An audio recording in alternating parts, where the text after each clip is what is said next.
Fíjate que yo he tenido algunos suicidas, pero no se suicidaron finalmente. Pues yo los entiendo. Seguramente está queriendo llamar la atención. Seguramente. Te oigo perfecto, te veo perfecto. Sí, se oye muy bien. Que le hablaron para decirle A Luis. que alguien se va a suicidar, que si se puede Atenderla. Y él le dijo, tengo una clase, no puedo. Luis, va a caer sobre tu conciencia. Por eso le dije, no te suicides, ve y mata pronto y te matan y te ayudas al país de algo. No vas a sacar las cartas ahora, vas a seguir con la historia de la cábala. Sí, tenemos que ver la historia de la cábala porque vamos a recorrer el sentido de la cábala. Hay sonido. No hay sonido. Qué raro. Ya. Avíseme bien. Algo pasó porque yo lo tengo aquí conectado. Sí, no te digo que vas a seguir con la historia de la cábala, ¿verdad? Sí. Es muy importante que veamos esta estructura. Incluso tengo aquí a mi espalda el árbol de la cábala, aquí está. La compañera que va a seguir grabando, ¿no? Sí. Ok. Entonces no grabo yo ahorita, me enfoco en lo que estás explicando. Rosy es muy constante, todas las veces graba. Sí, porque esa clase la voy a descargar yo por USB. ¿Descargar acá? La de la cámara.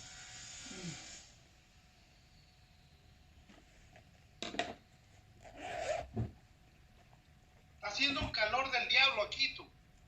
No. Aquí ya bajó un poco. ¿O no? Aquí está 100 ahorita. Aquí está 100, Mario. A 100 es muchísimo. ¿Dónde viven? En Los Ángeles. 72 horas en activa. Le van a abrir. Válgame. Porque ese no lugar donde ya tengo. Ay, Dios mío. ¿Y cuándo vas a hacer eso? Y me dicen, no se agachen.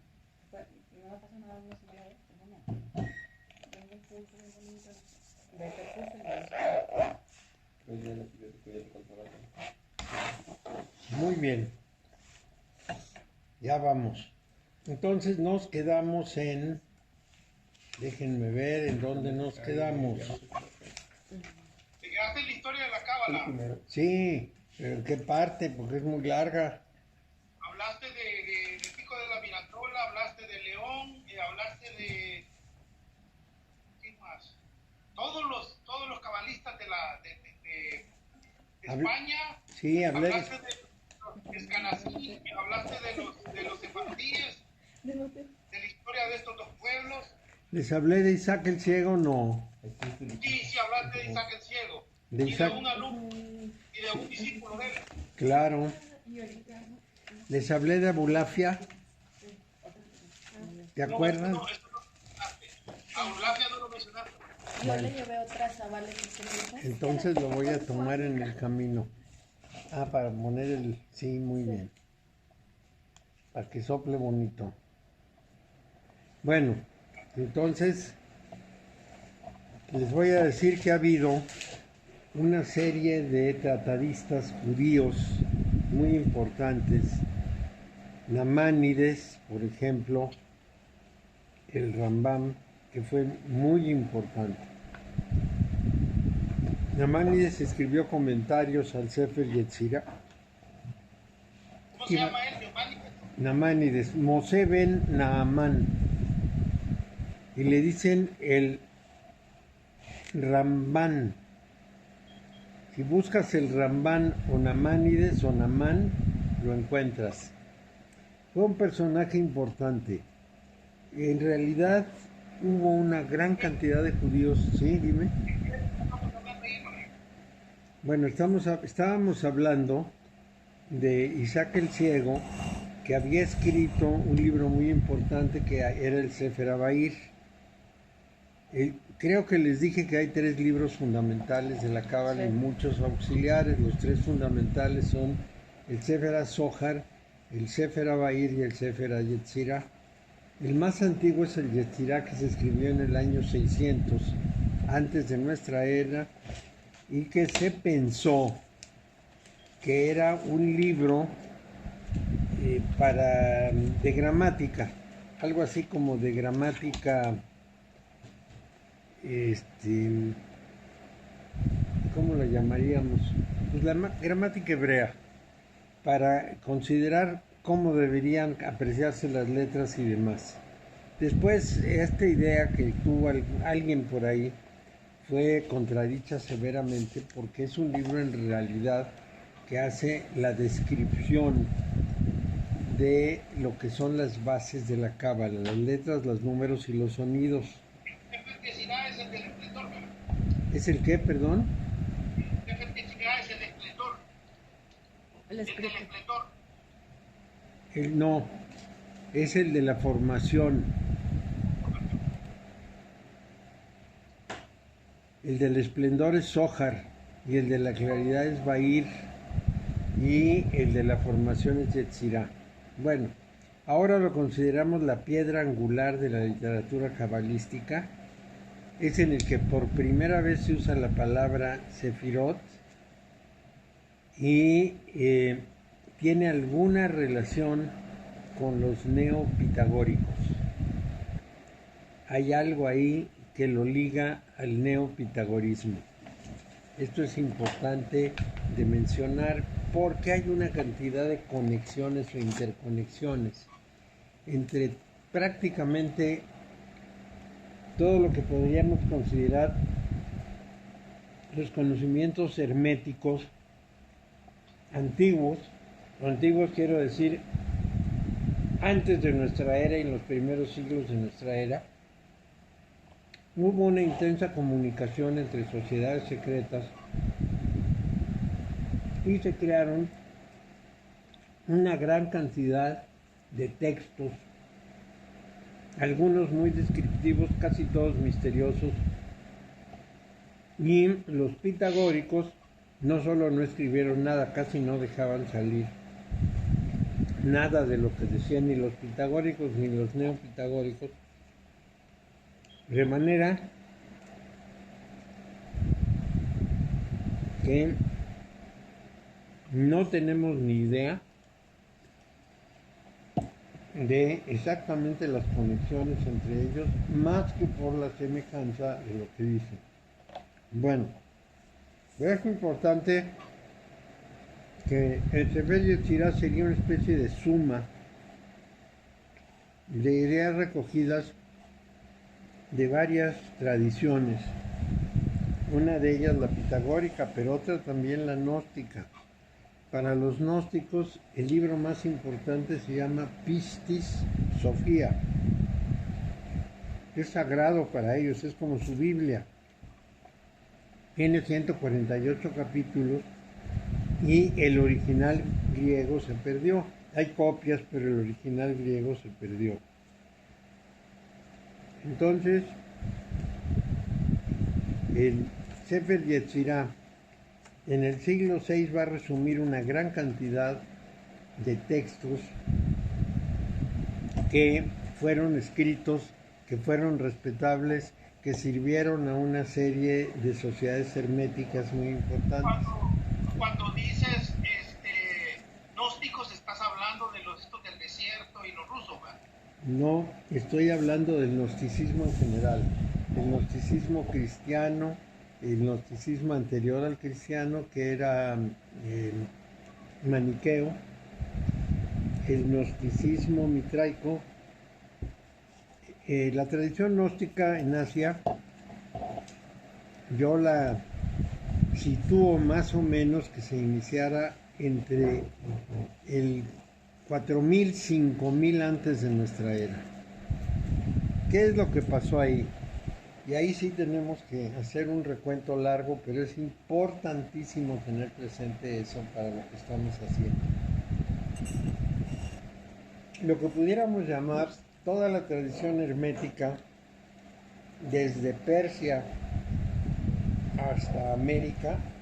No estoy considerando el lejano oriente ni las islas del sur, sino solamente esta parte que entre Medio Oriente y Occidente tiene un origen común prácticamente el total de creencias.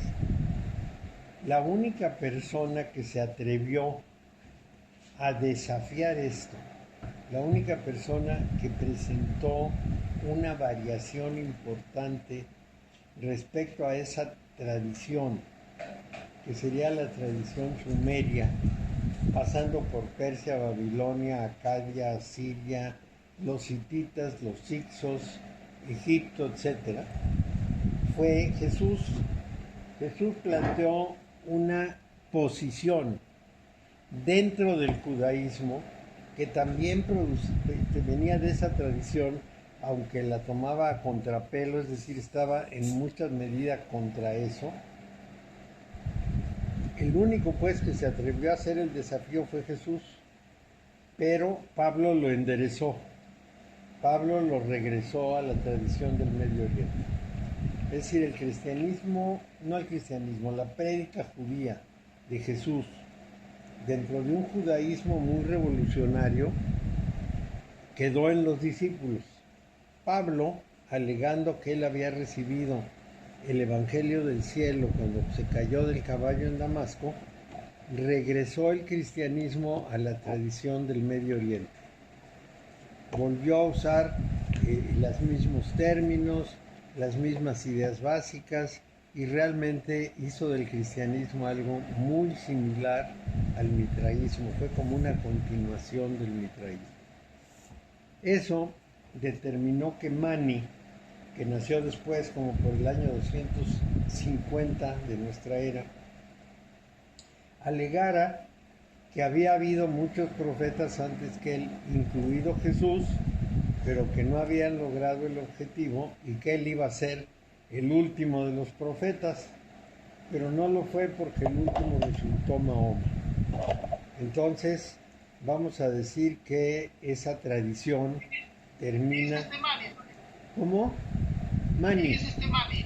¿Mani quién es? Mani, el fundador del maniqueísmo. Oh, No sé si has oído de los maniqueos.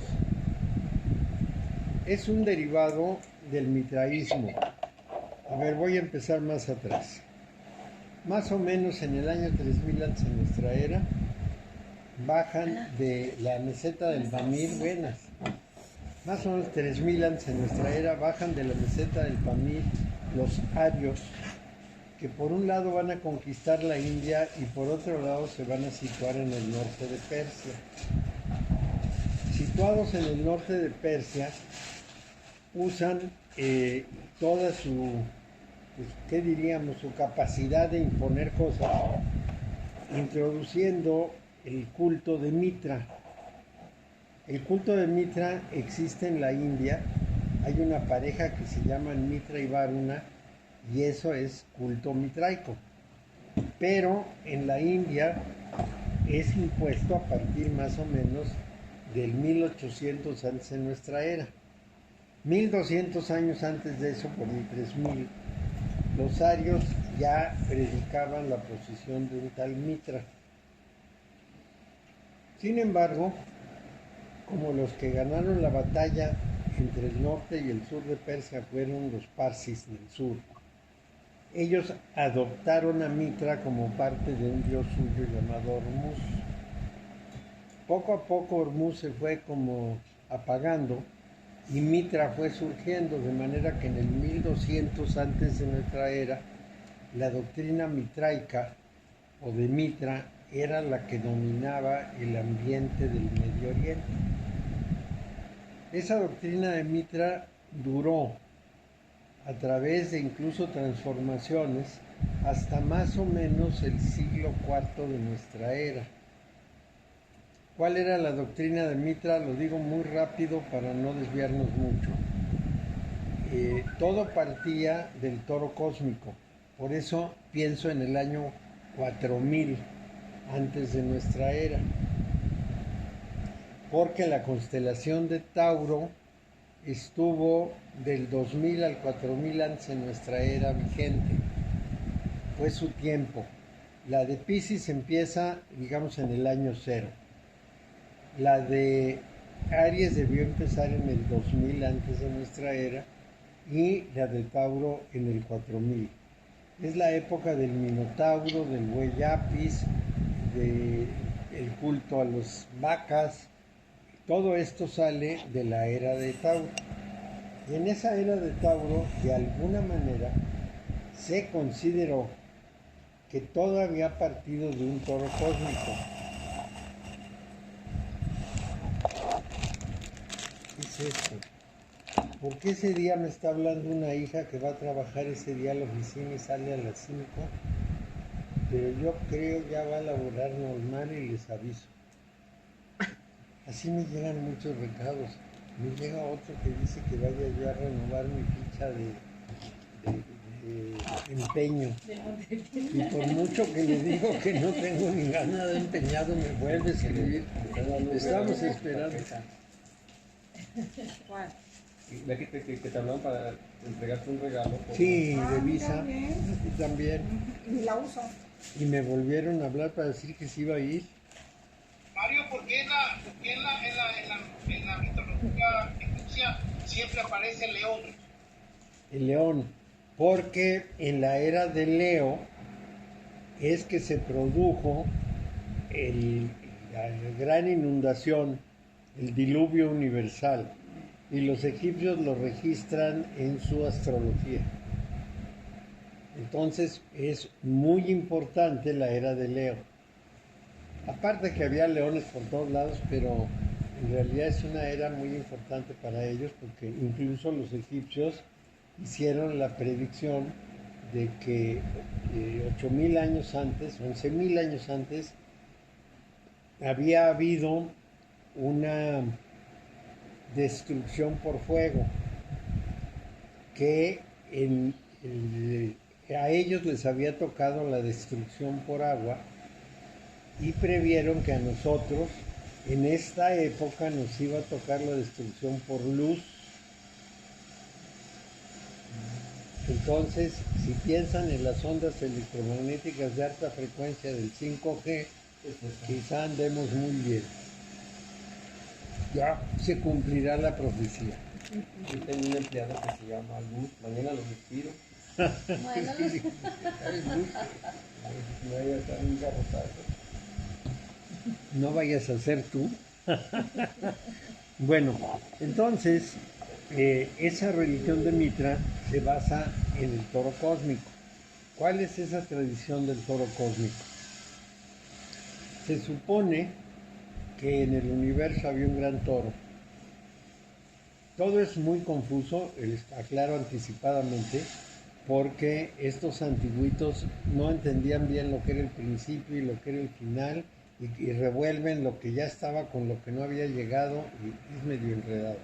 No se preocupen de que sea así, porque lo que había era el toro cósmico. Entonces, Mitra sale y va por el camino y se encuentra con el toro cósmico y lo mata, o lo hiere, se lo carga, se lo lleva y hace una transformación y nace el universo. ¿Cómo pasa eso? Bueno, cuando menos el mito expresado en las culturas nos muestra lo siguiente. Mitra encuentra al toro cósmico, lo mata enterrándole en el testuz un cuchillo. Mientras tanto, un alacrán y una serpiente también atacan al toro que está tirado, y entonces el alacrán le muerde los testículos, sangra el toro y de esa sangre nace el universo. ¿A qué se refiere un mito tan raro? A que la constelación de Tauro, cuando ya se está perdiendo en el horizonte, tiene en la contraparte el surgimiento de Escorpio y Serpes. Entonces, digamos que de alguna manera termina la era de Tauro o empieza la era de Tauro. No les puedo decir porque no tenemos el antecedente de tiempo. Pero Mitra se convierte en un héroe porque mató al toro cósmico y absorbió el universo todo ese poder. Entonces, los mitraicos generan una práctica, una extraña práctica que consiste en celebrar cada domingo este suceso en que identifican al toro cósmico con el orden natural y su sangre es muy importante, de tal manera que en cada celebración dominical beben la sangre del toro y comen el pan del trigo que surge cuando quién sabe qué pasa. Nunca nos explican de dónde salió el trigo. Pero lo que sí sabemos es que todos los domingos bebían sangre y comían pan. Pasa el tiempo y sustituyen la sangre por vino, porque la bebida de sangre tenía, yo creo que era muy costosa. Esto es lo que se me hace, que aumentó el número de clientes y fue muy difícil darle sangre. No los pusieron tan alegre como el vino. Y no los ponían tan alegres. Entonces empezaron a usar vino y pan, panásimo, pan sin levadura.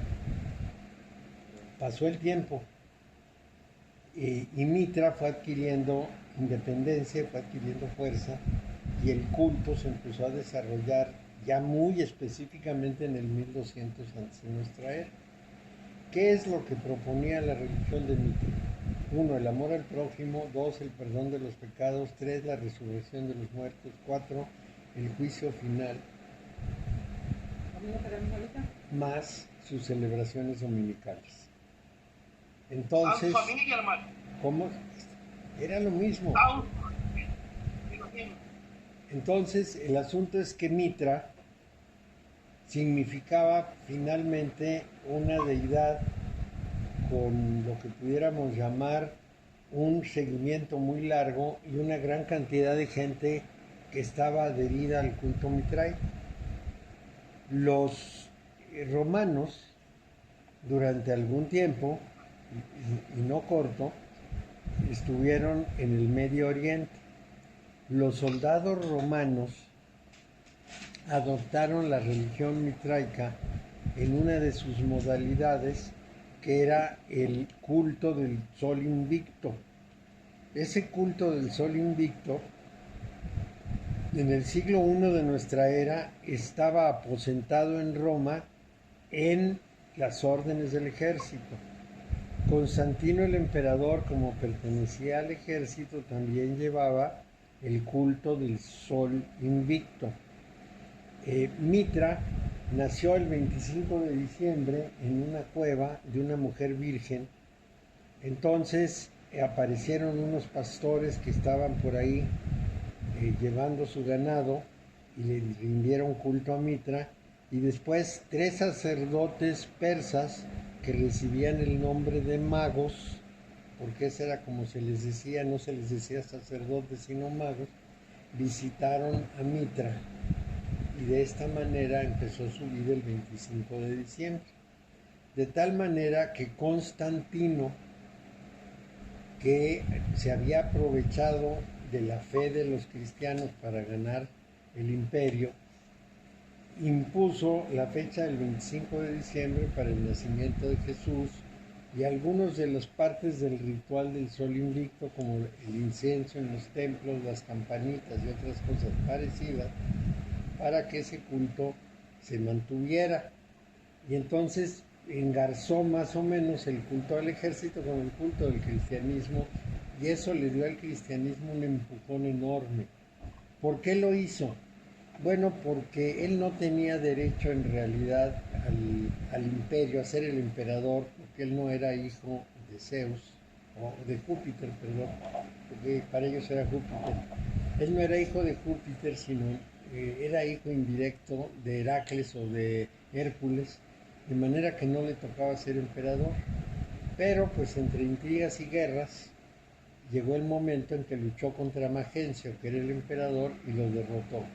Pero antes de luchar contra Magencio tuvo grandes dudas, porque dijo: los ejércitos que tenemos son de mercenarios. Esos mercenarios se entregan a cualquiera que les dé dinero. Magencio tiene más dinero que yo. Y entonces se le ocurrió, porque su mamá, Santa Elena, era muy católica, se le ocurrió algo muy sencillo. Dijo, pues estos no se venden, estos mueren por su causa y mueren en el circo romano, y los quiso matar Diocleciano, que había sido el emperador anterior, y hizo matanza y media y siguieron siendo cristianos. Estos son de convicción. Entonces declaró que había soñado que apareció una cruz y le dijo, con este signo vencerás. Llamó a los cristianos a su lado y con los cristianos combatió y ganó, porque no se vendieron. Y después los empezó a beneficiar. Ya les había permitido tener una religión en el imperio, ya se los había ido acercando y los había ido consintiendo. En ese momento los convirtió, digamos, en unos privilegiados dentro del imperio, aunque solamente autorizó que hubiera la religión cristiana, no autorizó más que eso. Pasó el tiempo, él convocó al concilio de Nicea, donde se decidió que Cristo era hijo de Dios, más bien que Jesús era el Cristo y por lo tanto hijo de Dios. Ahí también se aprobaron cuáles iban a ser los 4 evangelios de los muchos que había, que se convertirían en canónicos, o sea, en legales. Y luchó contra todos los que se opusieron a eso, porque lo que quería era la paz del imperio, la unidad del cristianismo y que los cristianos lo apoyaran. ¿Convención de Cenea o cómo? ¿Cómo? ¿Cómo se llamaba? El concilio de Nicea. Fue en el año 325 de nuestra era, en Nicea, que es una ciudad que está en Turquía, cerca de Estambul. ¿Esto va como enlazado en el tiempo? Sí. Acá no llegan luego los montes, luego los... Sí, todo va enlazado en el tiempo, pero en periodos muy largos. Okay. No es una cosa de corta, sino que van produciéndose. Por ejemplo, en los cristianos empieza la prédica, digamos, muy activa de los cristianos en Roma cuando llega Pablo. Pablo va a que lo juzgue el emperador. Y llega y vive bien en Roma, escribe cartas, es donde escribe sus epístolas, que se llaman, y las manda a las ciudades que había visitado durante sus peregrinaciones. Ahí va convenciendo a muchos que sean cristianos, y un día se produce el incendio de Roma. Y en el incendio de Roma resulta que le dicen a Nerón que los que quemaron Roma fueron sus criados. Y por eso mismo se ha querido atribuir a Nerón la quema de Roma. Pero Nerón averigua qué criados fueron y descubre que eran los criados cristianos. Entonces no solo mata a esos criados, sino que manda a matar a Pablo, que le cortan la cabeza porque es ciudadano romano. Es así como realmente muere Pablo. Entonces el asunto se pone difícil porque se ve que los cristianos tienen una actitud subversiva. Empiezan unas persecuciones muy agudas contra ellos. Al principio como que no les hacen mucho caso, pero después de eso empiezan unas persecuciones fuertes. Porque, entre otras cosas, a Nerón lo sucede Calígula, y Calígula estaba loco y era fiero.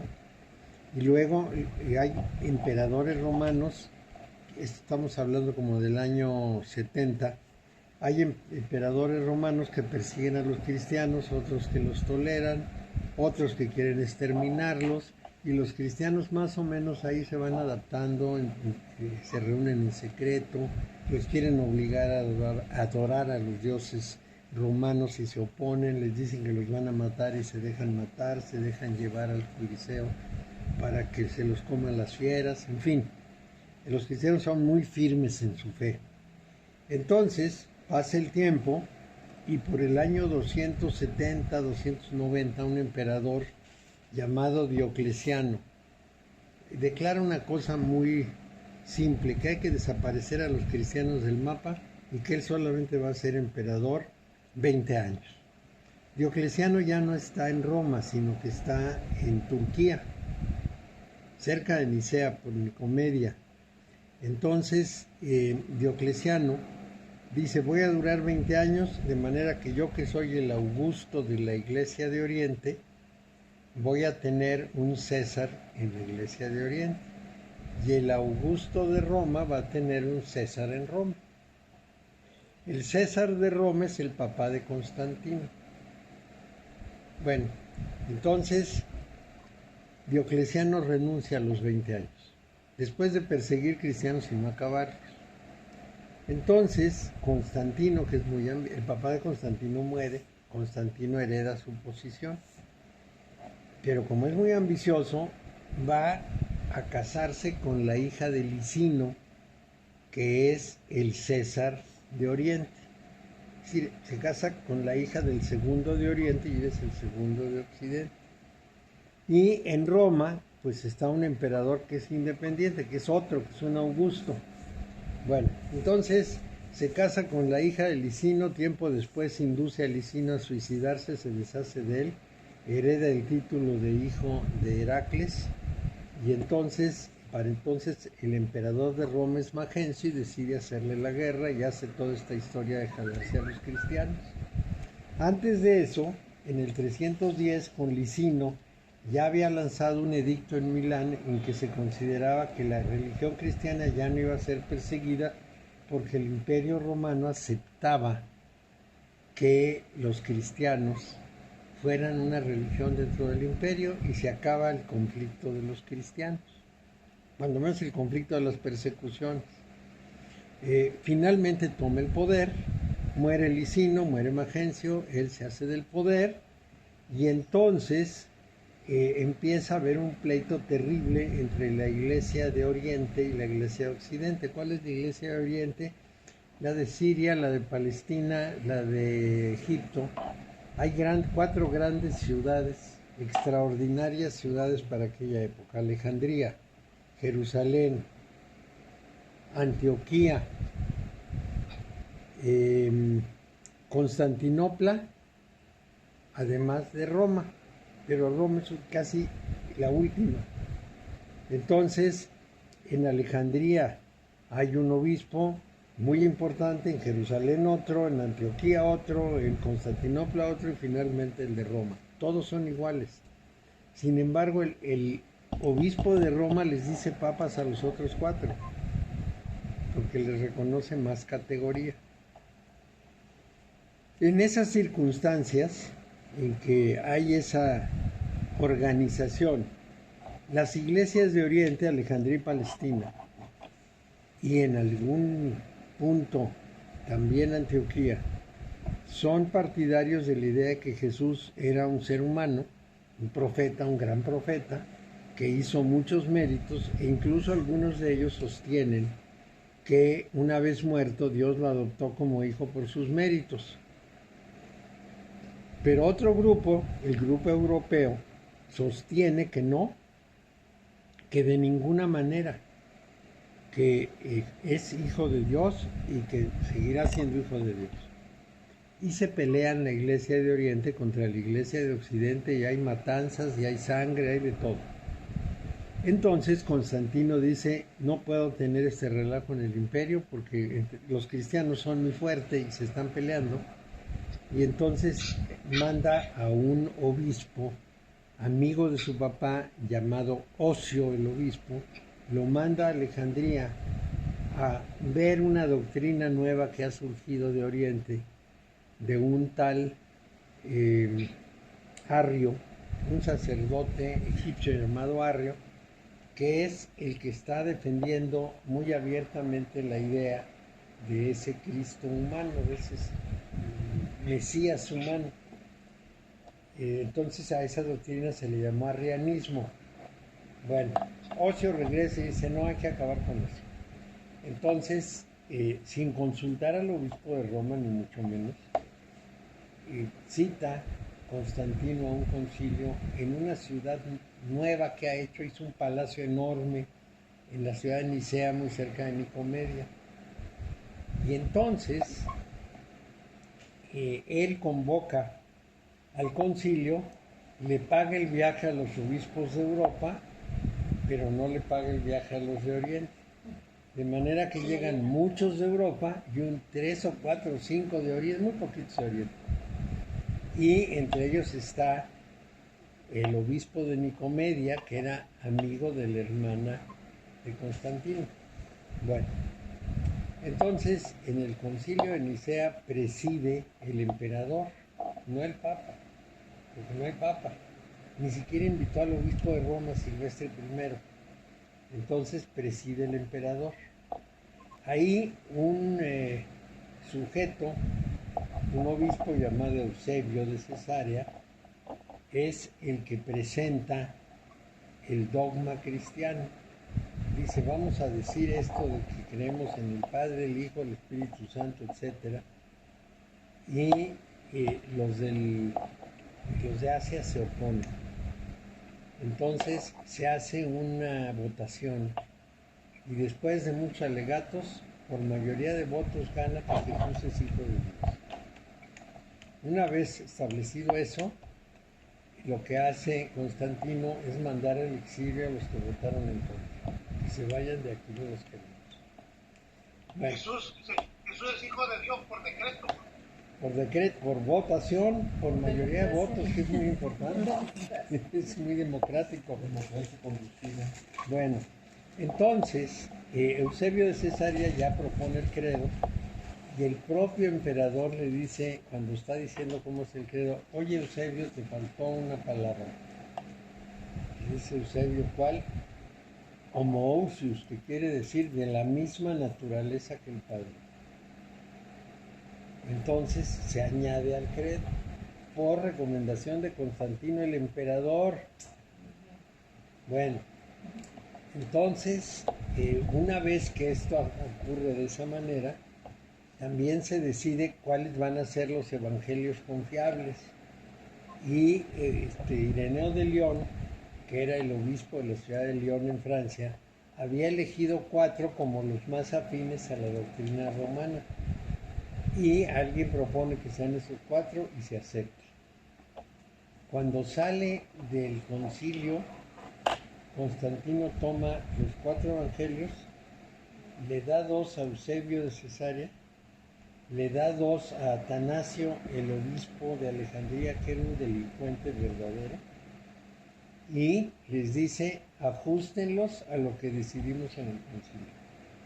Mario, Atanasio fue el que mandó a matar a Hipatia, ¿va?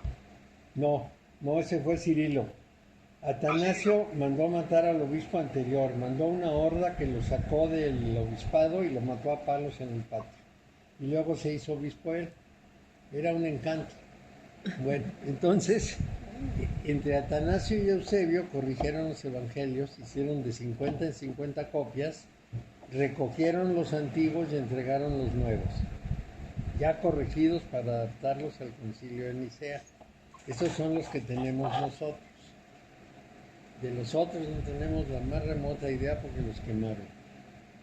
El más antiguo, por lo mismo, que tenemos completos del siglo IV, de esa época, pues, de los que repartieron Eusebio y Atanasio. Bueno, Mario, después del concilio de Nicea, siguieron las pugnas de diferentes acciones del cristianismo, ¿verdad? bueno, sí, por ejemplo, había un obispo muy importante, Nestorio, que tenía 80 diócesis bajo su control. Y Nestorio sostenía que María era la madre de Jesús, no la madre de Dios. Nada que la madre de Dios decía, Dios no tiene madre, tiene que ser la madre del Cristo, pero no la... Sí, entonces hubo una discusión larguísima sobre eso. La iglesia de Roma acabó diciendo que era la madre de Dios y a Nestorio los comulgaron.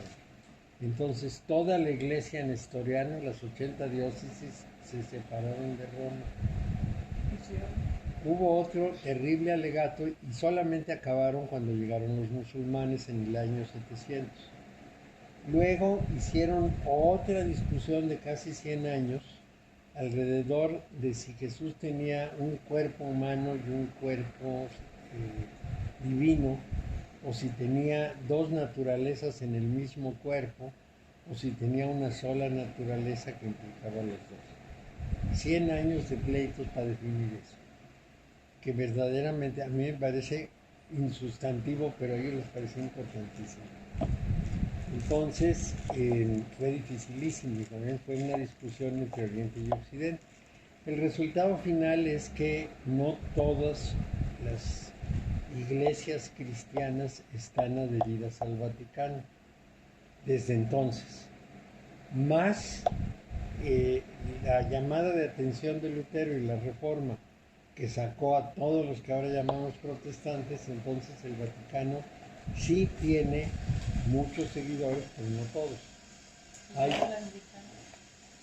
la anglicana estuvo con el Vaticano hasta Enrique VIII, que se separó. Pero vamos a decir, todas esas que son del norte de Europa, Suecia, Noruega, Finlandia, Dinamarca, Holanda, Rusia, Inglaterra y Estados Unidos, Suiza, todas esas iglesias que son las que derivadas de Lutero, de Calvino, de Knox, en fin, pero originalmente de Lutero, que fue el primer gran rebelde, todas esas las mandamos a protestantismo. Luego están las que siguen al Papa y están sometidas al Vaticano. Y luego hay una gran cantidad de iglesias de Oriente que, siendo cristianas y algunas incluso católicas, no están sometidas al Papa. Son independientes. Los ortodoxos. Los ortodoxos estaban dentro del conjunto, pero en el año 1050 el Papa, muy abusado, manda a 3 obispos, uno de ellos un español muy conocido, los manda a buscar a la cabeza de la iglesia ortodoxa, que se llama Miguel Cerulario. Y entonces visitan la iglesia de Santa Sofía y con cualquier pretexto en el altar de Santa Sofía le dejan el oficio de excomunión. Cerulario se indigna y excomulga al Papa de Roma. Entonces se arma ahí un problema porque lo que quería el Papa de Roma era someterlo a su autoridad. Cerulario no lo acepta. Y esta excomunión mutua de los papas se prolonga hasta Juan Pablo II, que terminó con eso, visitando a la archimandrita de los ortodoxos y se quitaron mutuamente la excomunión. Hasta entonces, Hasta con Juan Pablo II. 900 años de excomunión, es una vacilada. Una vacilada, ¿a quién se le ocurre? Bueno, incluso Juan Pablo le había dicho, bueno, pero ya la quité, ya ni pensarle, pues es una cosa muy vieja y muy tonta, ¿no? Muy formalmente se quitaron la excomunión mutuamente. Bueno, ¿cuál es la diferencia? Bueno, ellos no reconocen a la Virgen María, por ejemplo, y no reconocen diversas otras costumbres católicas de Roma. Hay varias cosas que no aceptan y entonces la Iglesia de Roma pues, no acaba de conciliar, de decir, bueno, si ustedes no creen eso no importa tanto, somos de los mismos. No, siguen muy profundamente divididos. Bueno, pero este es más o menos cómo se plantea la historia. En ese panorama, por ahí del año 250, cerca de Babilonia, en una ciudad llamada Abrumia, nace Mani. Y nace de una pareja de individuos que pertenecen a una religión mitraica que se llama de los perfectos. Entonces nace con una gran cantidad de exigencias en su vida.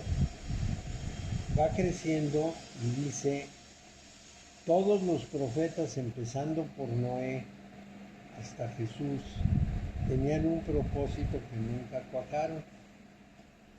Me toca a mí. Y él no solo escribió libros muy interesantes, tuvo discípulos, sino que fue convenciendo a la gente en el camino. Viajó a la India y convenció al rey de la India, viajó hasta China, estableció una iglesia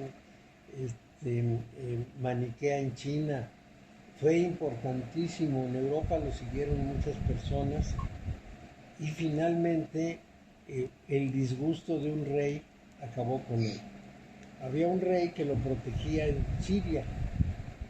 Era pues le caía bien y lo protegía. Pero ese rey murió. Heredó el trono su hijo y luego quitaron a su hijo y se puso un nuevo emperador. Ese emperador no era maniqueo, no seguía a Mani. Entonces un día que el emperador regresaba de una cacería, Él insistió mucho en que lo dejaran hablar en el banquete de regreso, que lo dejaran hablar con el emperador para convencerlo.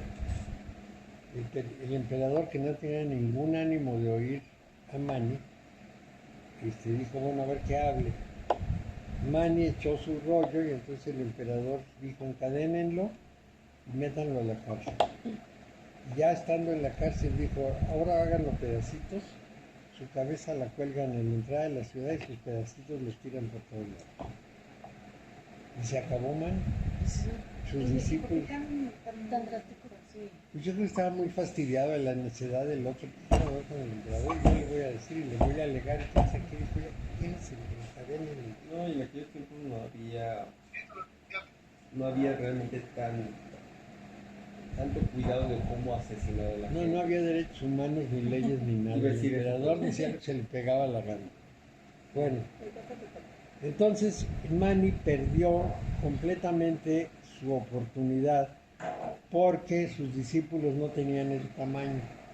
¿Qué es lo que hubiera pasado con el cristianismo si queda en manos de los apóstoles? Los apóstoles eran chiquitos, estaban muy pegados al judaísmo y su prédica no alcanzaba más que a los judíos de la diáspora. Fue Pablo el que le dio la proyección hacia el mundo futuro, porque Pablo transformó el cristianismo, lo acomodó a la historia de las doctrinas religiosas del Medio Oriente, le añadió los elementos mitraicos y convenció a muchísima gente de ahí. Y luego, en Roma, pues se encontró con que había el culto de Mani, que también, que respetaba a Jesús, que esto era muy importante. Y entonces el culto de Mani, pues pegó en Roma. Pero hubo otro, un obispo búlgaro, que se llamaba Bogomilo, que es el equivalente de Teófilo, el amigo de Dios. Teófilos quiere decir amigo de Dios. Y Bogomilo también. Bogomilo era un obispo cristiano búlgaro que tomó la decisión de seguir la línea maniquea. De él, ¿cómo se llama este lugar? Iba a decir carpocracianos, pero no son esos.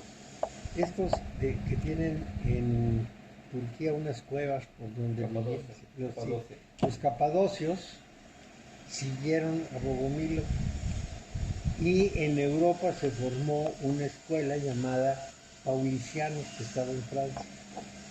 En un congreso de Paulicianos se decide que uno de sus grupos, llamados los cátaros, que es lo mismo que los puros, pues se ocuparon del sur de Francia. Y esos cátaros van a predicar en Francia hasta que Inocencio III hace lo que estaba albigense y los matan a todos. Y en el 1300 matan al último de los cátaros. Oye, esos de los cátaros eran, digamos que de la línea de María Magdalena. No, eran de la línea de Mani.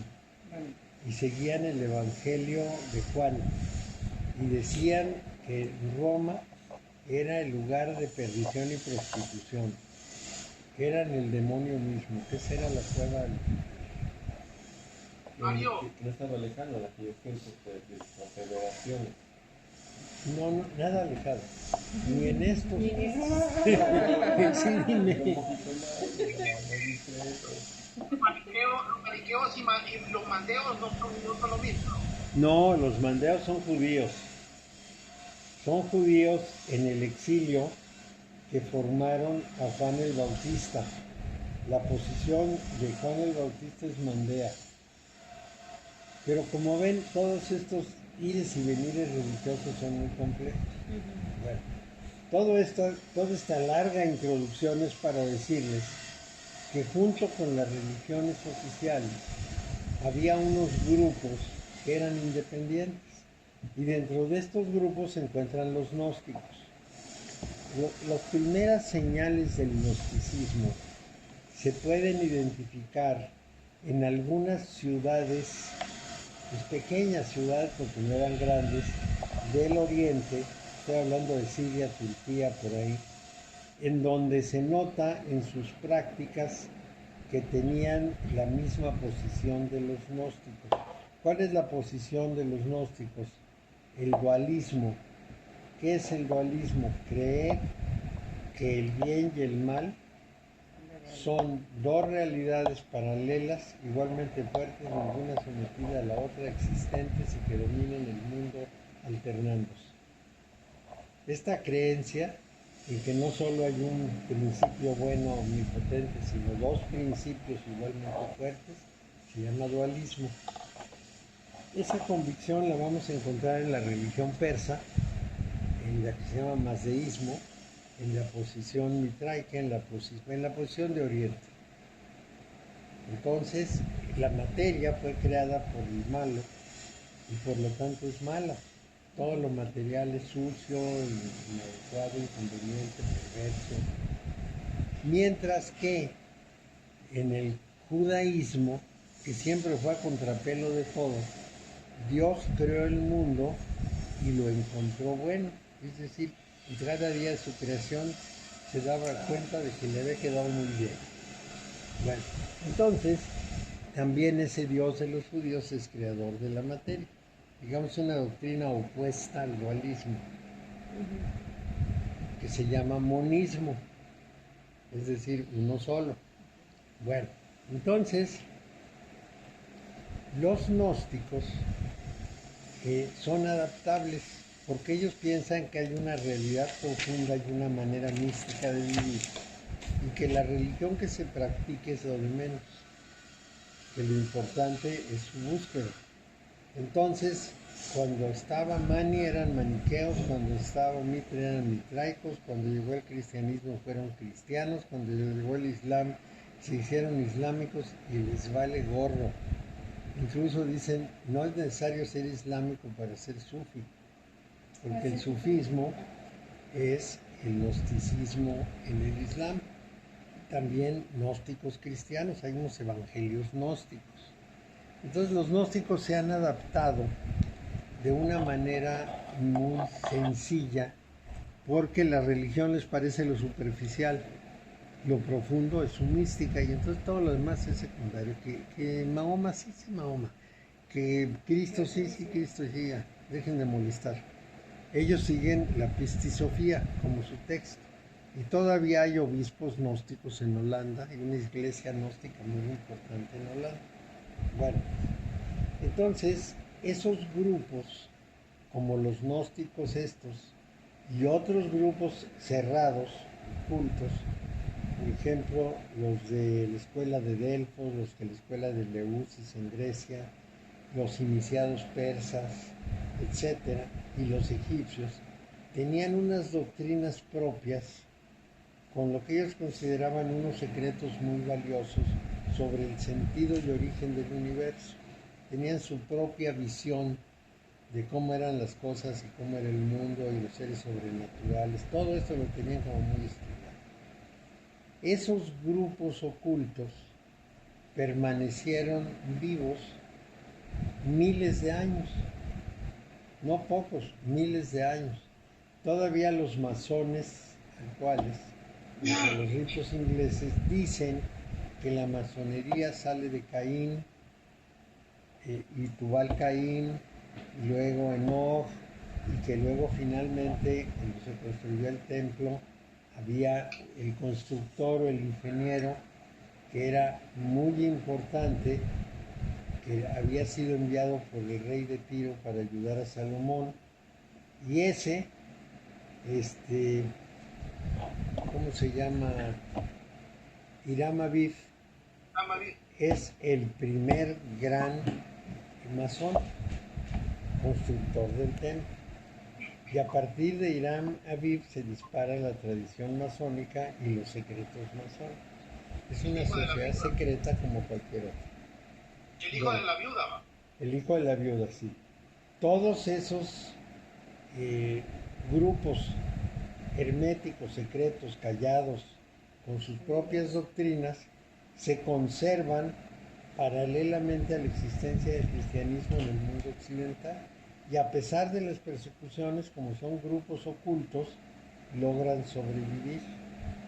Entonces, tienen una gran cantidad de lo que pudiéramos llamar raigambre dentro de Oriente y Occidente, también en Egipto, sobre todo en Alejandría, y a partir del siglo II fundan su comportamiento en un grupo, no un grupo, en un conjunto de textos que se publican con el nombre de Corpus Hermeticum, textos que se atribuyen al Hermes, dios griego, que es el equivalente más bien del que nace el Mercurio latino y equivalente del dios Tot de Egipcio. Mario, dos preguntas. Sí, Dos preguntas que te tengo que hacer ahorita. Primero, si hay gnósticos científicos. sí, como no. Segundo, si hay masones que estudian la cábala, ¿sí, verdad? Sí, todos los masones estudian la cábala cristiana, la cábala hermética se llama. Bueno, entonces el punto es muy complicado porque resulta que hay una gran cantidad de visiones herméticas que se transmiten a Occidente. Y hay grupos secretos y hay muchos conocimientos por todos lados y esos grupos se reúnen y hablan de sus profundidades. En el 1610, un investigador lingüista muy importante, Casaubon, después de trabajar sobre el Corpus Hermeticum, dice que no es un libro antiguo como presumían que había salido de las pirámides de Egipto, sino que es un libro escrito en el siglo II. Esto pues por razones de análisis lingüístico lo dice, pensando que con eso va a deshacer completamente el hermetismo del mundo. Y le hace lo que el viento a Juárez. Los herméticos siguen igual, les importa un bledo lo que dice Casaubon. Bueno, entonces hay una gran cantidad de personas que se van a dedicar a esos conocimientos profundos. Uno de ellos, por ejemplo, es Giordano Bruno, que era un monje al que finalmente queman en la hoguera porque no lo podían parar. Era un polemista extraordinario, un hombre muy inteligente, tenía toda una visión filosófica y cada vez que discutía con los cristianos los vencía, entonces dijeron, no, este hay que matarlo, y lo mataron. Otro muy importante fue Newton. Newton era alquimista. Entonces, ¿qué disciplinas salieron de todos esos conocimientos herméticos? Bueno, entre fines del siglo XII y principios del siglo XIII, los judíos empiezan a hablar de su conocimiento interno, que es la cábala. No todos los judíos son cabalistas, nada más un grupo, porque los judíos no tienen una religión central y todos piensan lo mismo, no tienen grupos, maneras de ver el judaísmo. Bueno, entonces llegan de otras partes de Europa, al sur de Francia, una serie de judíos askenazíes, los de los sombreritos y luisitos, y llegan a los mismos lugares en que están los sefaradíes, que ya llevan siglos en Europa. Entonces no se entienden porque los askenazíes son súper ortodoxos y los sefaradíes ya han estado en contacto con la cultura en Alejandría, con los musulmanes en España, con los cristianos en España, entonces ya tienen un judaísmo evolucionado.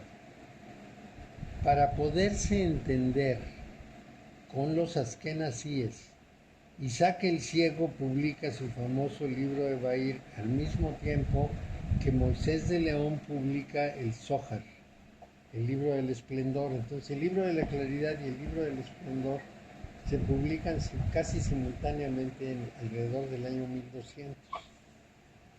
Y en ese mismo tiempo es la época en que llegaron las cartas de juego de China y la corte de Anjou toma ese juego de cartas chinas y lo convierte en un modelo de instrucción a través de imágenes del hermetismo que se conocía en la corte de Anjou, y ese es el tarot.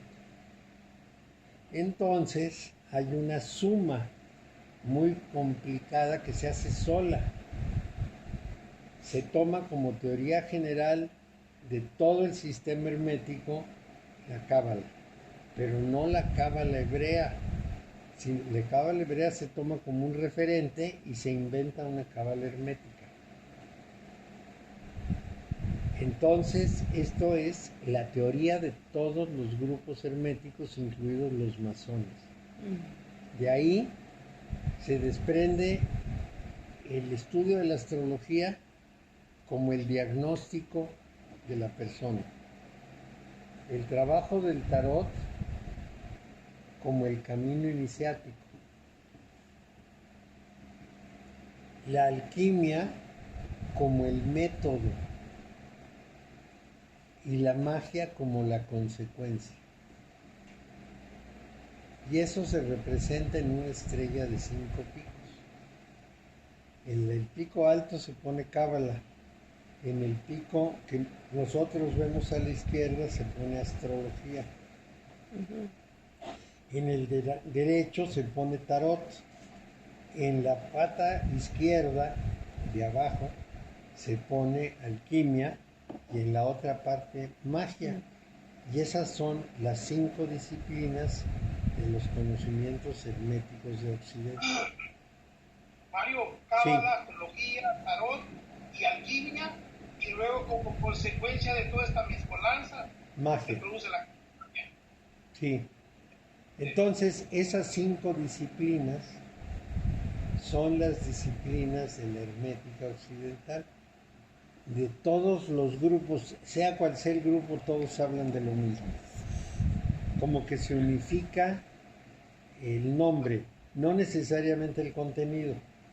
Cada uno de esos grupos presentará la cábala de una manera distinta o presentará la astrología de una manera distinta, pero todos toman esas disciplinas. Ese es, digamos, el arreglo general. El armazón de todo. El armazón. Entonces, el conocimiento de la cábala es el conocimiento que pudiéramos llamar básico, porque es la teoría. Ahora bien, tanto la ley mosaica prohíbe la representación de la figura humana. Ni siquiera la cara. Si la cara tiene ojos y nariz no la pueden representar. Un perfil sí, pero sin ojos ni nariz. Sí. Entonces, como tienen esa idea de la no representación, el árbol de la cábala no lo utilizan. Los judíos lo conocen, lo guardan, lo ven entre ellos, pero no lo publican prácticamente nunca.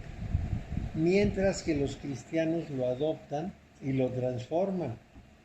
En vez de las letras hebreas en los senderos, ponen las cartas del tarot. En vez de los nombres divinos de las emanaciones de Dios en los sefirot, en los círculos, ponen las figuras del zodíaco. Y hacen una reinterpretación considerando que en el centro de la cábala, ahí donde está el círculo negro con el circulito adentro, ahí está Cristo. Es el centro crístico. Entonces todo lo cambia. Es otra visión. El principio es el mismo, la visión es distinta. Los judíos, por supuesto, dicen que eso no tiene nada que ver con la cábala. A los cristianos les importa muy poco. Y así nos entendemos todos. Bueno. La forma de escribir cábala, porque hay muchas... Bueno, los judíos le escriben con K y con W y una H al final, Kabbalah. Los herméticos ingleses le escriben con Q y nosotros le escribimos con C normal. Así como Sí, se oye. Kabbalah, y no Kabbalah, sino Kabbalah. Te faltó una cosa, las letras hebreas, Mario, que representan algo dentro de la cábala cristiana. No, en la cábala, bueno, lo que pasa es que las letras hebreas se adscriben a las cartas del tarot. Mientras que para los judíos los senderos son las 22 letras, para los cristianos los senderos son las cartas del tarot y cada una tiene su letra, que no es el mismo orden que la de los judíos. Pero así es como se da. Como ven, con toda esta historia, cualquier persona que se dedique a estudiar esto tiene que conocer las 4 disciplinas. La cábala, la astrología, el tarot y la alquimia. La magia se va a dar por añadidura. Entonces, La cábala, la astrología. el tarot y la alquimia. Esas son las 4 disciplinas que hay que conocer y unir. Por eso ahora les estoy hablando de cábala, porque ya vimos bastante de tarot.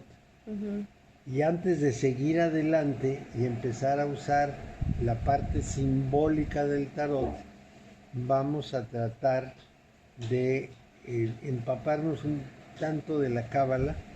Les hablaré en alguna sesión brevemente de la cábala judía, para que sepan de dónde parte, y todo lo demás lo vamos a dedicar a la cábala hermética, que así se llama la de Occidente o cristiana. Bueno, entonces, es en esa condición, en ese estado de cosas, donde surge en el siglo XII, principios del XIII, surge la cábala judía en Europa. Se hacen muchos textos, algunos cristianos como Pico de la Mirandola los hacen traducir, los integran a la visión oculta cristiana, oculta de la iglesia, porque hay persecuciones, y finalmente se hace generalizada, se generaliza.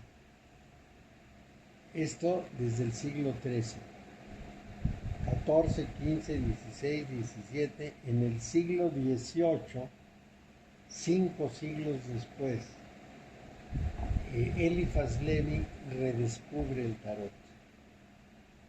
¿Qué quiere decir que lo redescubre? El tarot se lanza a la luz pública como un libro. Así lo dice Eliphas Levi, tiene razón. ¿Por qué como un libro? Porque la gente de la Europa del siglo XII no sabía leer, pero sí sabía interpretar imágenes. Entonces lo que se manda es un conjunto de imágenes para que adquieran de ese conjunto conocimiento.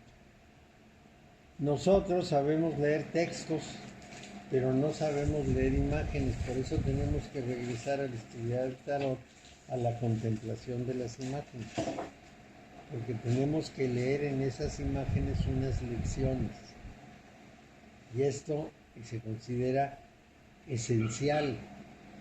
Por esa razón pintamos las cartas en blanco y las ponemos con los colores respectivos para familiarizarnos hasta el fondo con las imágenes. Por eso leemos qué representan un brazo arriba, un brazo abajo, un pie adelante, un pie atrás. Todo esto es muy importante porque es la lectura de la figura. Y por eso hacemos toda esta teoría, que es exhaustiva, ya para esa altura. Estuvo muy buena la interpretación, solo te faltó una cosita pequeñita, que no sé si la dejaste a propósito, la Golden Dawn y Paul Foster Case. Bueno, la Golden Dawn es una organización que se funda en 1890 con el propósito de seguir la tradición hermética desligada de las masonerías yorquina y escocesa que imperan en Inglaterra. Hay un pleito con ellas. Las viejas masonerías europeas continentales rechazan a los ingleses porque dicen que ellos no fueron iniciados debidamente y no tienen los conocimientos profundos, y los ingleses dicen que sí, que una avanzadísima masona alemana les dio unos textos maravillosos y que ellos se basan en ellos, y cuando los del continente les dijeron exhiban los textos, se quemaron en la quema del lugar y no los tenemos, pero los leímos y los conocemos. Los europeos dicen, los del continentales, dicen que medio como que se enteraron de algunas prácticas y las repitieron, pero no ahondaron, que no son verdaderos masones de fondo. Los escoceses y los yorquinos dicen que sí, y esa pugna sigue viva, no se ha acabado, sigue habiendo una contradicción fuerte entre unos y otros. Entonces, la Golden Dawn surge como un grupo independiente, quiere decir la aurora dorada, Es un grupo que forman tres, ¿qué pudiéramos decir? Tres individuos con bastantes conocimientos del mundo hermético, y esos tres van a traducir libros, a publicarlos, a organizar a la gente, a hacer ceremonias, etc. Está eso en sus inicios, y entonces llega un chamaquillo llamado Aleister Crowley, como de 20 años, a sumarse al grupo. Pero es un chamaquillo, por un lado, muy loco, por otro lado, muy cruel, por otro lado, muy listo. Su mamá le llamaba 666 porque hacía cosas terribles. Por ejemplo, ahogó a su gato en el lavabo para ver cómo se moría un gato ahogado. Esas cosas para él eran normales.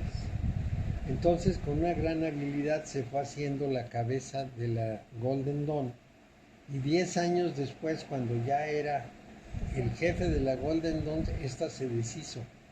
A partir de ahí, él dijo que él era el mago más importante del mundo, que él era el verdadero mago del mundo. Escribió un excelente libro sobre el tarot, otro que se llama Magic, y luego algunos más, libros bien fundamentados porque era un hombre inteligente. Fue a parar a Italia.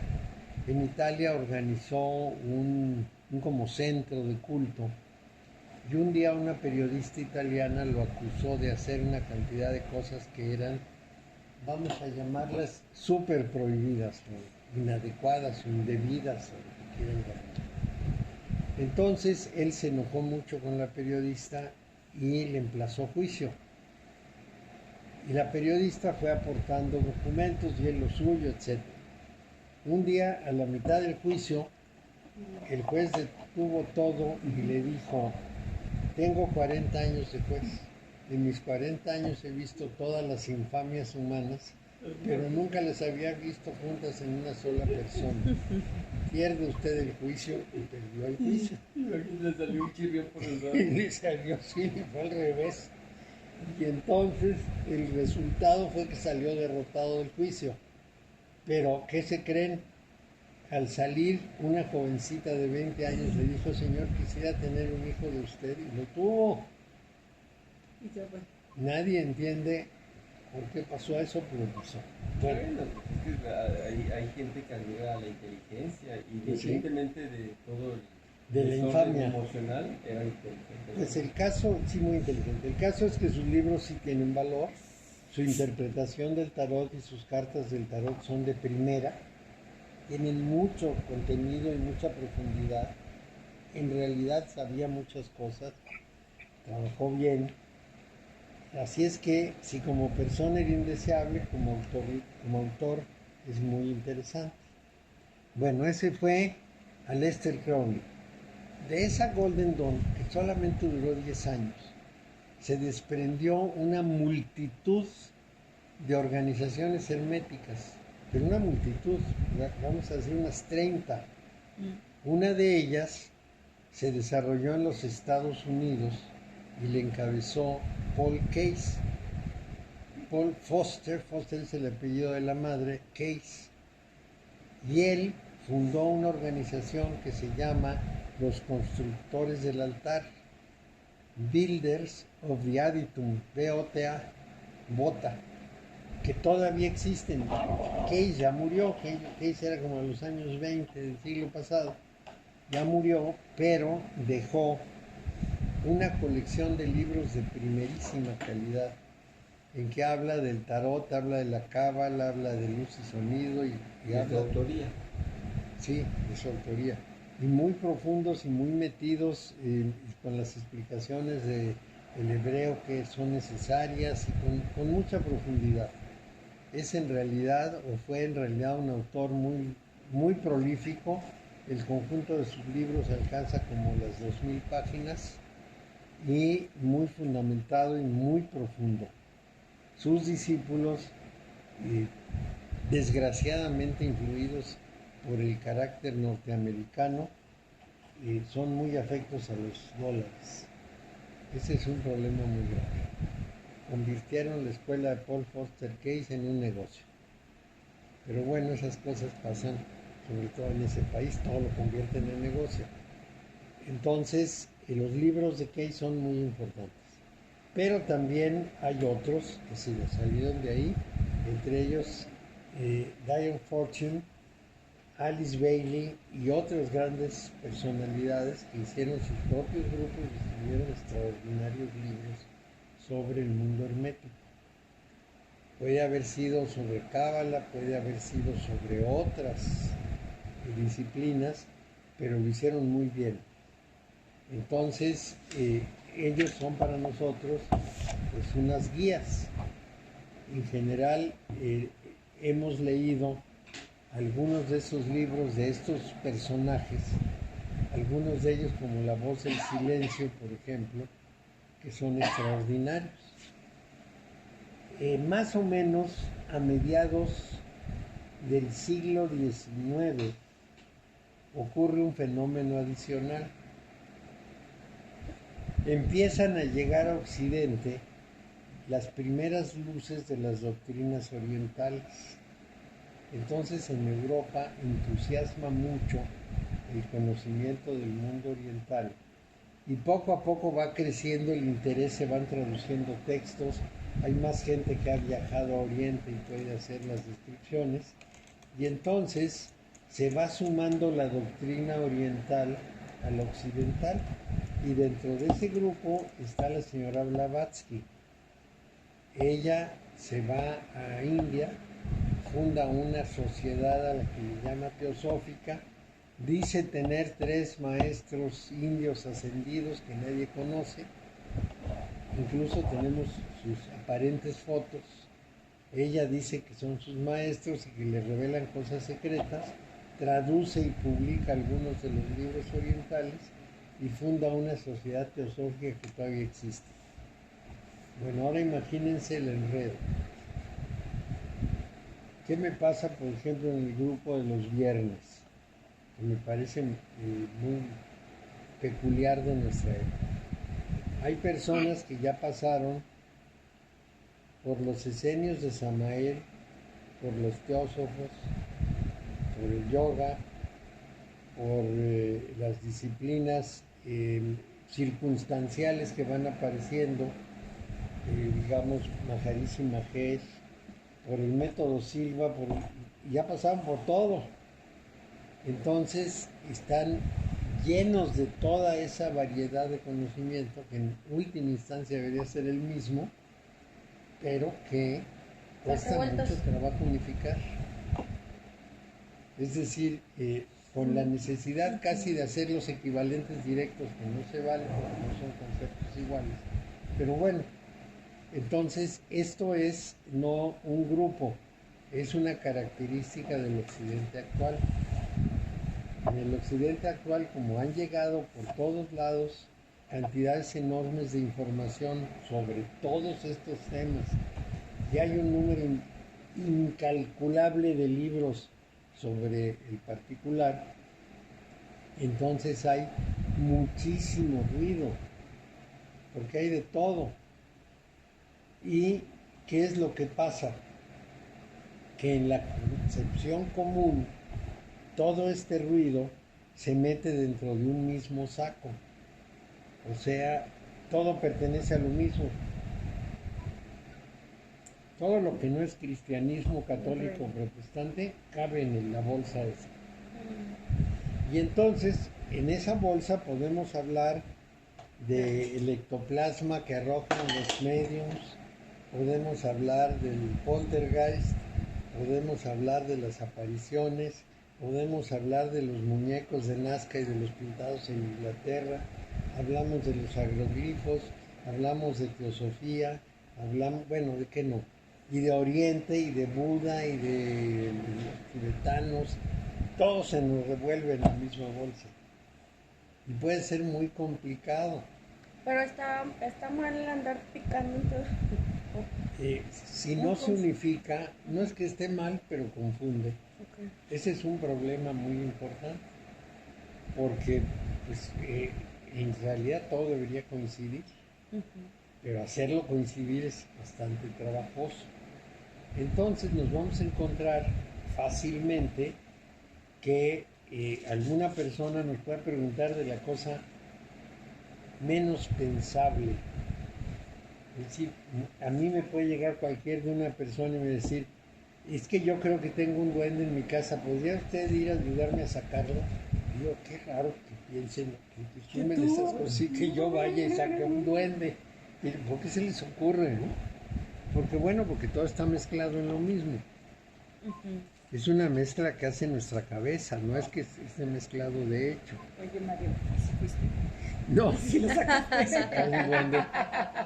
Que quédese con el duende y disfrútenlo. Invítelo a cenar. Ahora te van a decir que es brujo.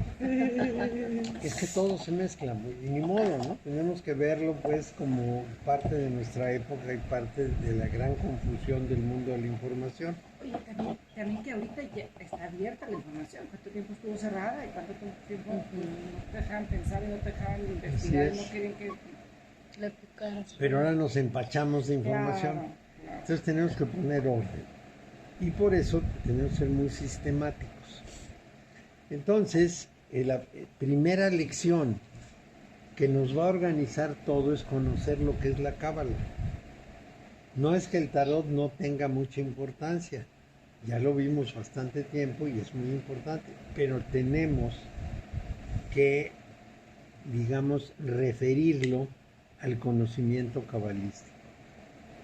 Y ese conocimiento cabalístico empieza por la convicción muy judía de un solo Dios único y de las características con que ese Dios se acerca a los seres humanos.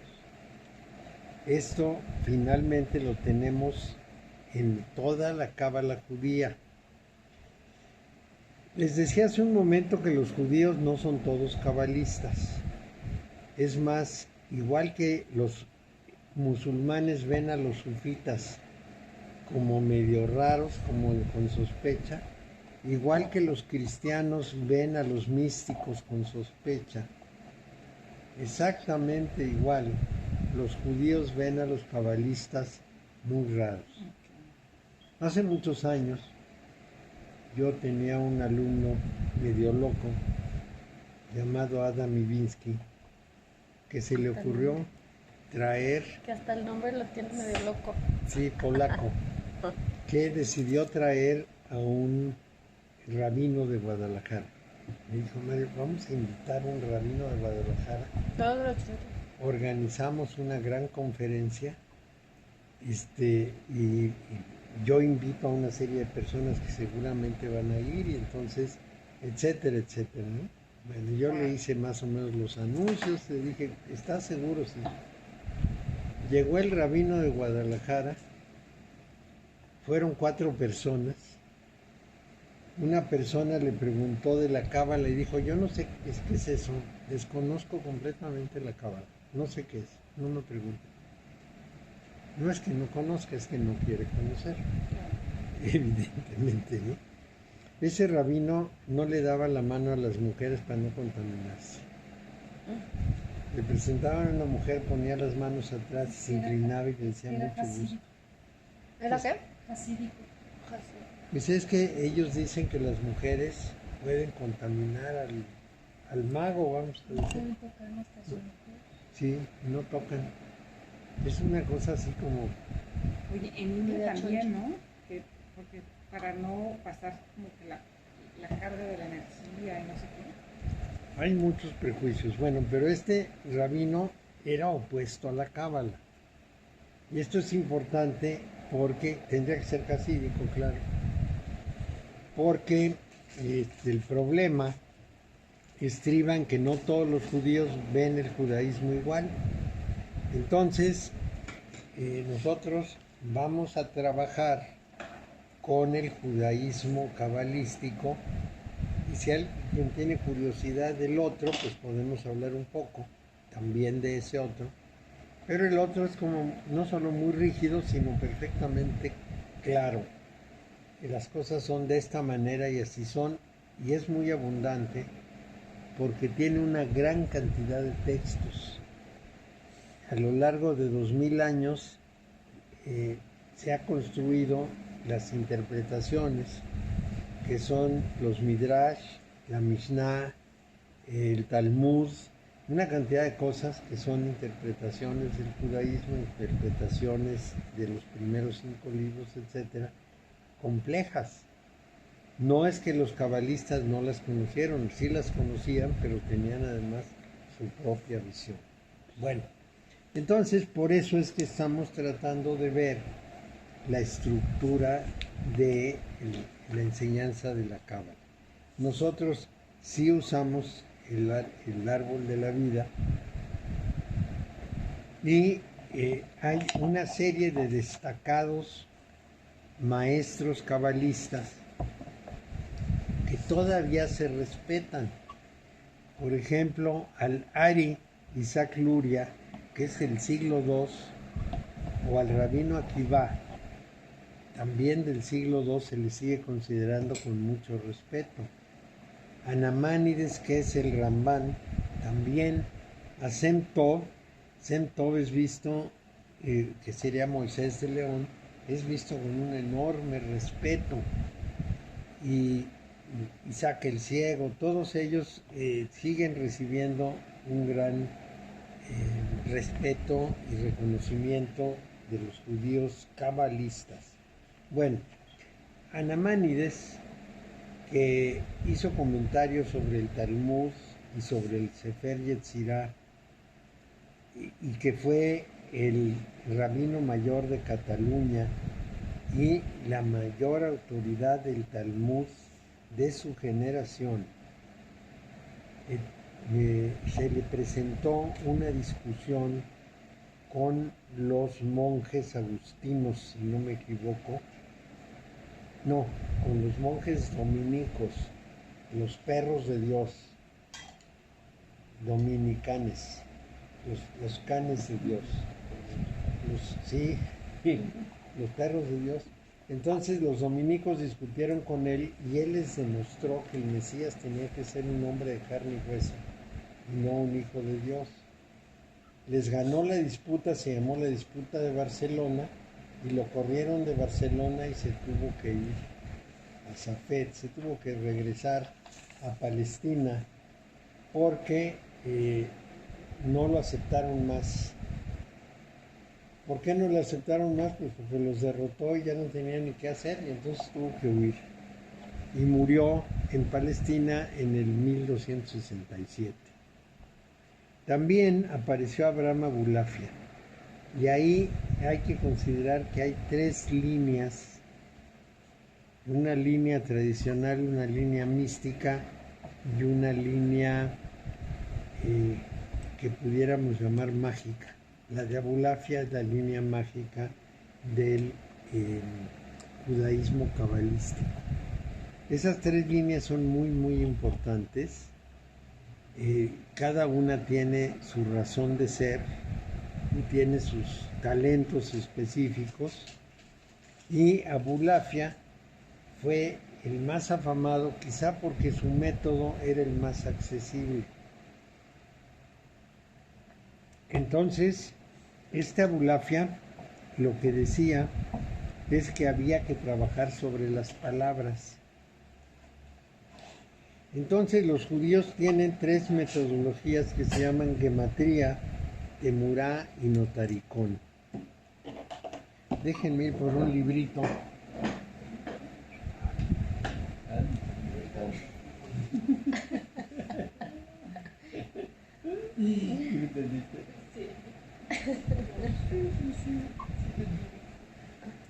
Tengo que poner atención. Y luego, ¿cómo se escribe esa? Con la pluma. También hay la piscina.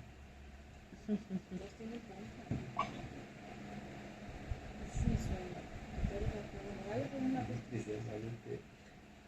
Le dio un ataque de cama el domingo. ¿Sabes cómo les fue? Más bien como que haber picado mucho. Aquí está. ¿Qué es el notaricón? Ellos hacen, ¿cómo? ¿Qué más dijiste? Gematría, ¿y cuál es el otro? Gematría, temurá y notaricón. Son 3 métodos de análisis. Son como una máquina de imaginar. Muy importantes. Aquí las tengo. Las 3 grandes escuelas cabalísticas, la teosófica, teúrgica, la extática y por último la cábala mágica. La estática es la de los místicos, la teosófica, teúrgica, la de los religiosos y la mágica, la de Abulafia. Bueno, entonces el notaricón es un método numérico. ¿Cómo es ese método numérico? Cada letra hebrea tiene un número, cada palabra tiene un número y cada frase tiene una suma de números. Todas las palabras, frases que suman lo mismo deben ser equivalentes y debe encontrarse por qué son equivalentes. Entonces, si una frase X dice lo que a ustedes se les ocurre y otra dice otra cosa que se les ocurra, pero suman lo mismo, entonces es necesario encontrar su correspondencia. Eso, en el tiempo en que esto se inventó, era dificilísimo, porque tenían que estar sumando todo. Mentalmente para tener la habilidad, ¿no? Así es. Ahora con las computadoras es muy fácil, porque nada más metes el diccionario, le pones a qué letra debería tener qué número y sabes todo lo que suma. Entonces tienes la suma de cada palabra y ya cuando lees una frase dices suma tanto. Y ves si coincide con otras frases, pero ellos pues se ocuparon de eso. Entonces, una de las formas de reflexión es el notaricón. Si yo encuentro que la palabra piedra y la palabra padre e hijo suman lo mismo, entonces tengo que ver cuál es el equivalente entre la relación padre-hijo con la piedra. Y la respuesta es: la relación entre el padre y el hijo debe ser tan sólida como una piedra, tan integrada, tan fuerte, tan estrecha. Y de esa manera hay una reflexión continua. La témura es un procedimiento distinto. La temurá es el procedimiento en que yo tomo una palabra o una frase y construyo con ella otra frase u otra palabra. Por ejemplo, si tomo la palabra amor y la invierto, dice Roma, para darles el ejemplo. Esa se llama temurá. Entre ellos, por ejemplo, los judíos dicen que Sefarad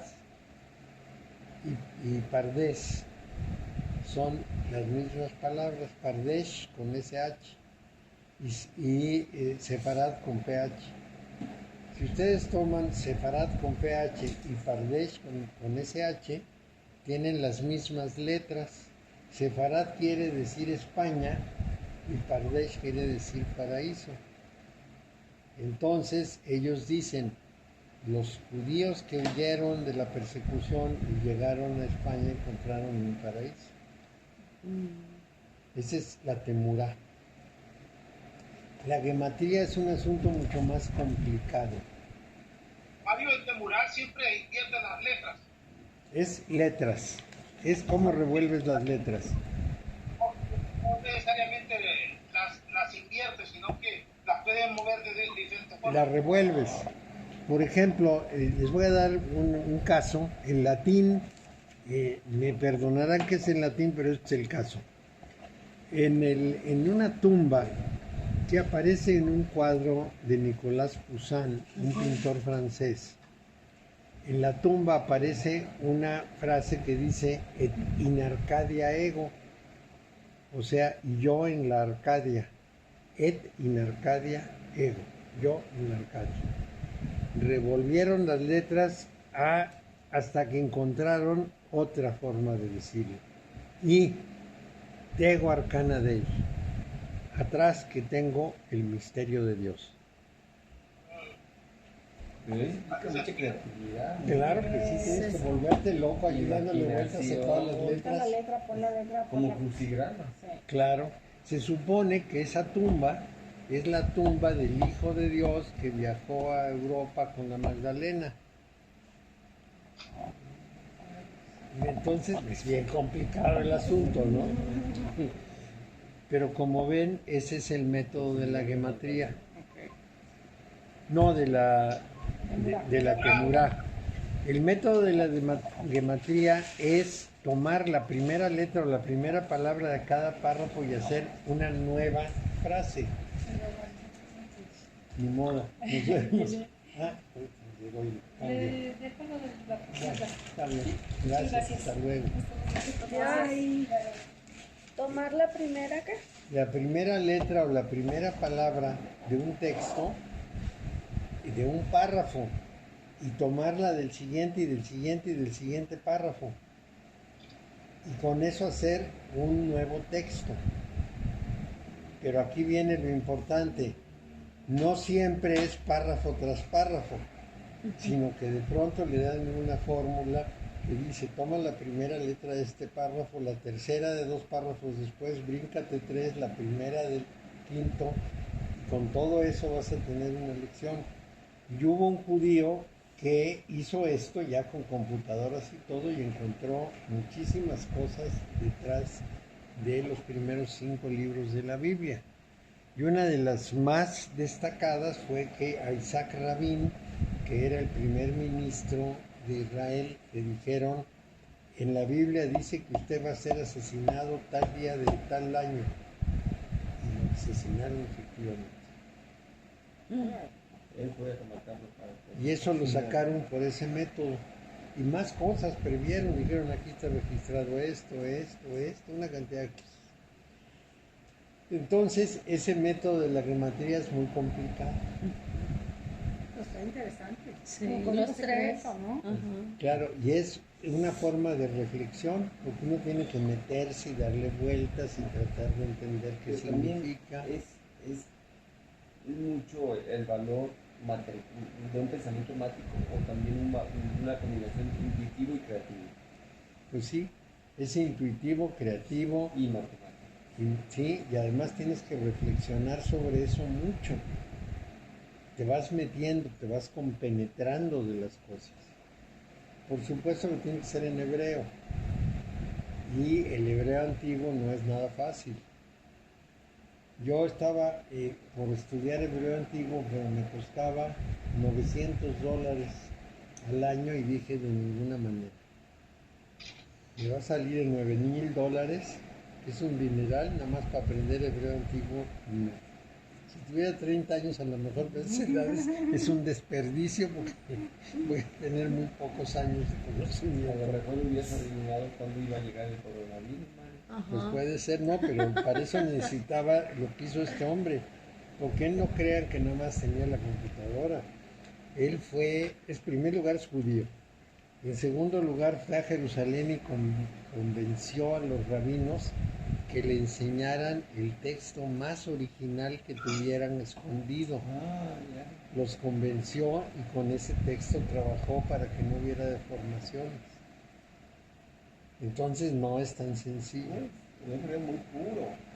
Sí, fue un trabajo muy largo, porque además no era un párrafo tras otro, sino que había que saltarse cada 14 y quién sabe qué tantas historias, y así fue descubriendo una y otra y otra y otra cosa.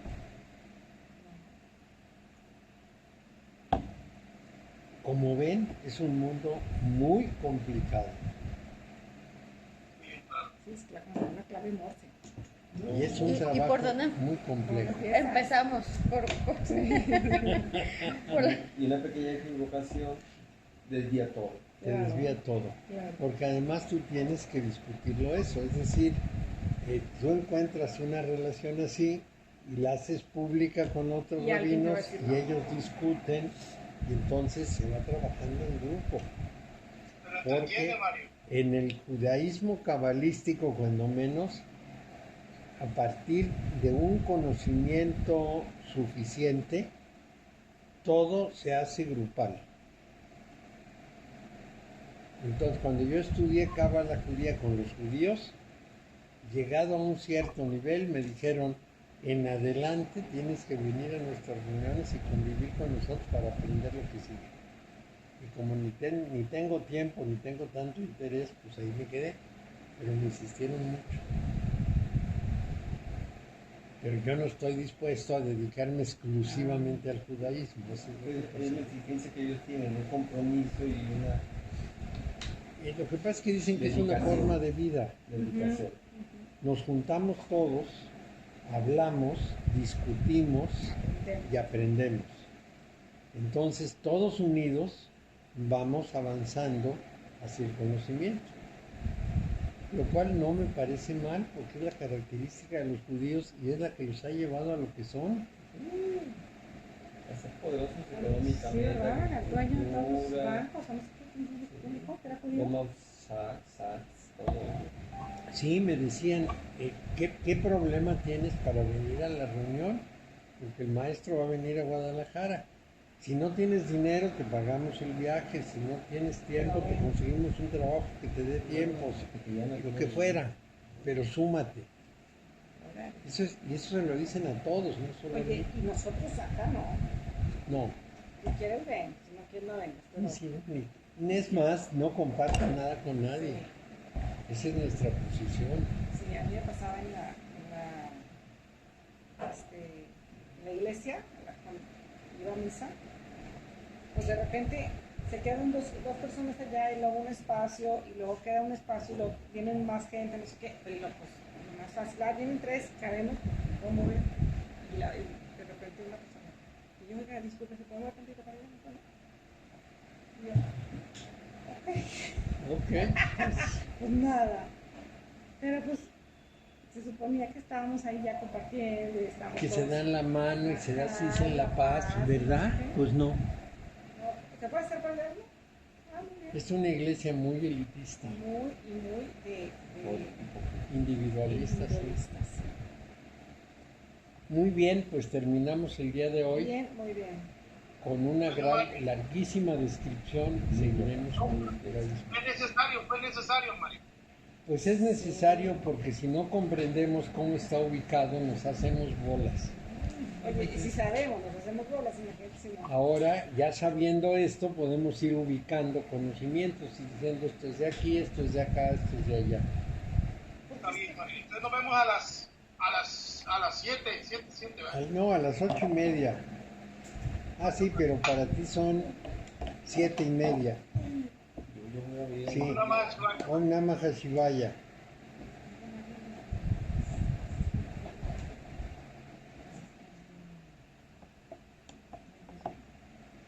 ¿Qué creen que le pasó a mi computadora nueva?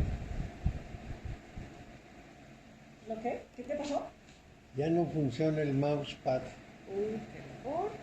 ¿Quién sabe? Ya no mueve la flechita. ¿La nueva? Sí, Desincronizó a lo mejor por la edad del mouse. O le falta pila, no, desde antes del mouse, que le pusiera yo mouse, ya la flechita no se movía aquí con el de la máquina. El que ¿No es que? el que Utiliza no- un papel abajo de tu mouse. No, pero no es el mouse. ¿No? Antes del mouse, cuando quería mover en la máquina, ya no se mueve. Ay, dentro de la foto. Sí, quién sabe qué tenga. Es nueva. Acá y acá. Sí, ya, él dice que se va a quejar. Vamos a ver. Hace rato vi como que algo le dolía, a lo mejor se está quejando. Él dice que debe ser una cosa mecánica porque desde el punto de vista programa, si el programa estuviera mal, pues no funcionaría el mouse. Como sí funciona muy bien el mouse, tiene que ser algo mecánico de aquí que se descompuso. Qué raro. Pero todo es digital, todo es electrónico, magnético.